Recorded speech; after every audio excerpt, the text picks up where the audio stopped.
Welcome to London, a city where every street corner holds a story, where ancient ruins lie hidden beneath glass skyscrapers, and where the past and present constantly intersect. London is not just the capital of the United Kingdom, it's a living, breathing chronicle of human resilience, innovation, and identity. Today we're going to take you on an epic journey through over 2,000 years of London's history.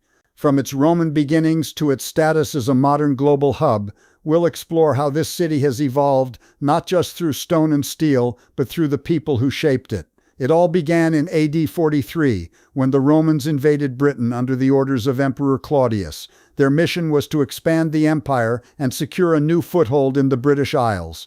Within just a few years, they established a settlement along the River Thames, recognizing its strategic location and deep navigable waters. They called it Londinium. Quickly, it became one of the most important cities in Roman Britain. Roads were constructed radiating outward from the city, connecting it with the rest of the empire. A bridge was built across the Thames, the first of many London bridges, linking trade routes and uniting the riverbanks. Londinium was a bustling hub.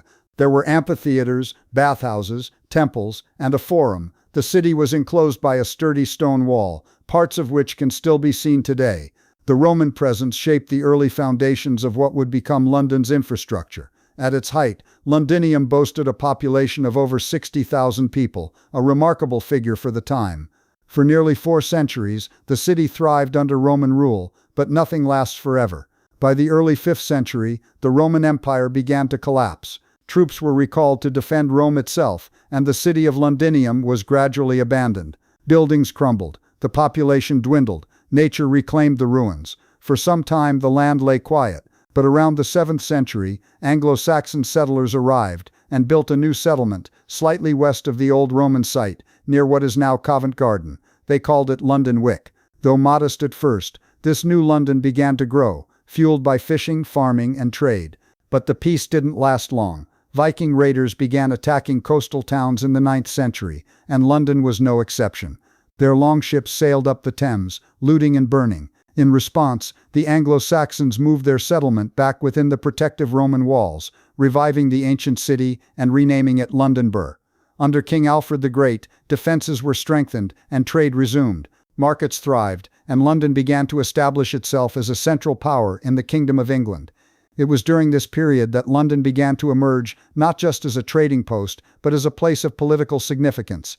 In 1066, the trajectory of London changed forever. William, Duke of Normandy, defeated King Harold at the Battle of Hastings.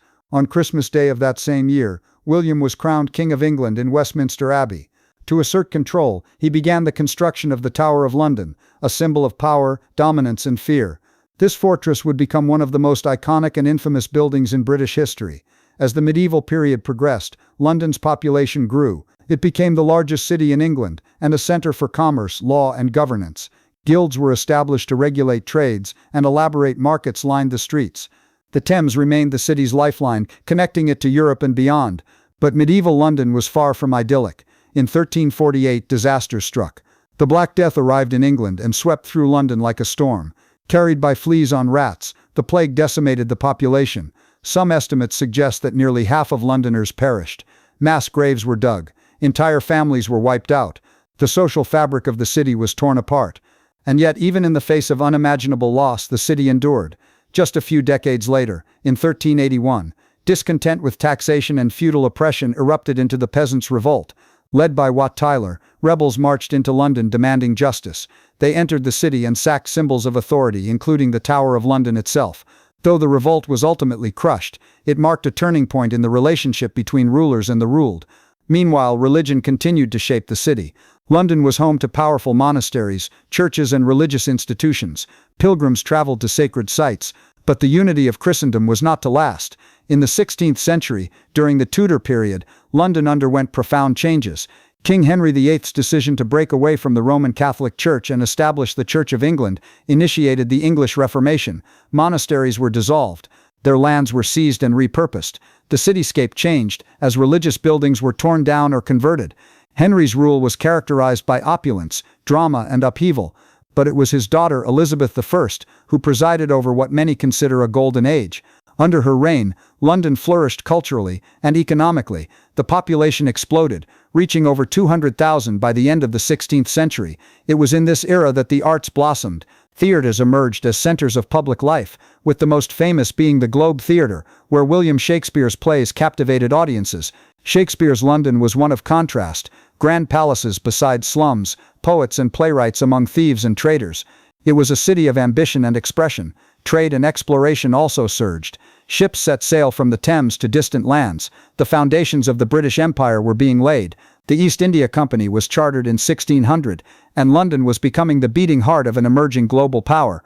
But the 17th century would challenge the city like never before. In 1665, the Great Plague returned with terrifying force. Over 100,000 people died, nearly a quarter of the population. Red crosses were painted on doors to mark infected homes. Quarantines were enforced. The air was thick with fear. The next year, in 1666, came the Great Fire of London. It began in a bakery on Pudding Lane and quickly spread through the tightly packed wooden buildings. The fire raged for 4 days. St. Paul's Cathedral, along with over 13,000 homes, was destroyed. The skyline was filled with smoke and flame, and yet out of the ashes, a new London emerged. Architect Sir Christopher Wren was tasked with rebuilding the city. He designed a magnificent new St. Paul's Cathedral, crowned with a dome that would define the London skyline.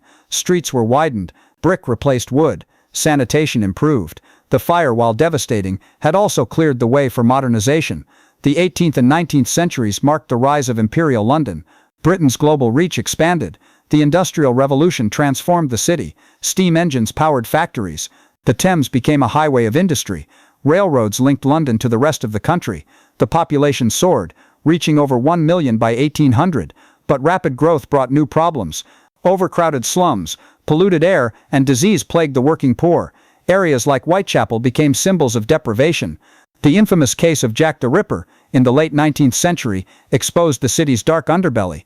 Yet this was also an age of innovation. The first modern police force, the Metropolitan Police, was founded in 1829. The London Underground opened in 1863, the world's first subway. Public parks, libraries, and museums were established. Writers like Charles Dickens documented the era's triumphs and tragedies in vivid detail. The Great Exhibition of 1851, held in the Crystal Palace, showcased British industry and ingenuity to the world. By the turn of the 20th century, London was at its imperial peak. But the 20th century brought wars that would test the city's resilience once more.